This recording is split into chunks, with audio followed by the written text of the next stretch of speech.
জিয়াউর রহমান থেকে শুরু করে যখন সংবিধানের পরিবর্তন হলো, এই দেশের 92% মুসলমানের যেই ইমান আকিদা সেটাকে প্রাধান্য দিয়ে সংবিধানের মধ্যে এটা যে একটা মুসলিম দেশ, সংখ্যাগরিষ্ঠ মুসলিম দেশ, এজন্য আল্লাহর উপর পরিপূর্ণ আস্থা এবং বিশ্বাস নিয়ে সকল কাজ করার মধ্যে আমাদের জন্য বরকত রয়েছে এবং আল্লাহ তাআলার রহমত রাষ্ট্রীয়ভাবে পাওয়ার জন্য এটা একটা জরুরি মাধ্যম।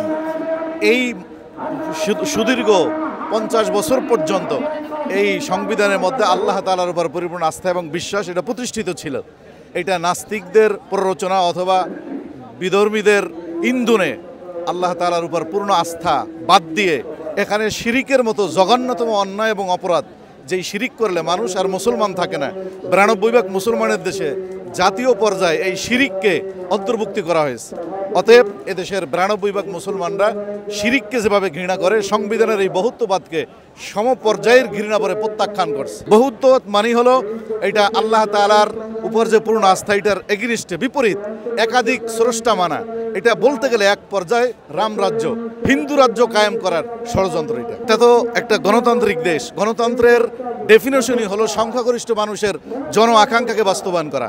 আমার দেশের 100 জনের মধ্যে 92 জন মুসলমান আল্লাহ তাআলার উপর একাত্মবাদকে বিশ্বাস করে।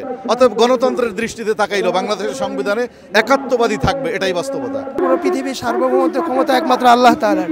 আমাদের বাংলাদেশ 95% মুসলিমের দেশ। এই জন্যে এই বাংলাদেশে সর্বপ্রথম বাংলাদেশ প্রতিষ্ঠিত হওয়ার পরে সংবিধানের মধ্যে একত্ববাদী লেখা হয়েছিল। পরবর্তীকালে বিভিন্ন সরকারের বিভিন্ন ফ্যাসিবাদী নিযমের কারণে একত্ববাদ শব্দ উঠিয়ে দেওয়া হয়েছে। আমাদের দাবি সেটা হচ্ছে, বাংলার 95% মুসলমানের দাবি সেটা হলো আমাদের সেই একত্ববাদ পরিপূর্ণভাবে আবার পুনরায় স্থাপন করতে হবে সংবিধানের মধ্যে।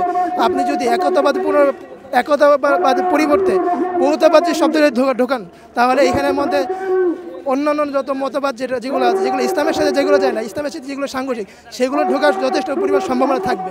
আমরা পরিপূর্ণভাবে, এটা মুসলমানদের দেশ, ইসলামের দেশ, ইসলামের জন্য এই দেশে স্বাধীন হয়েছে।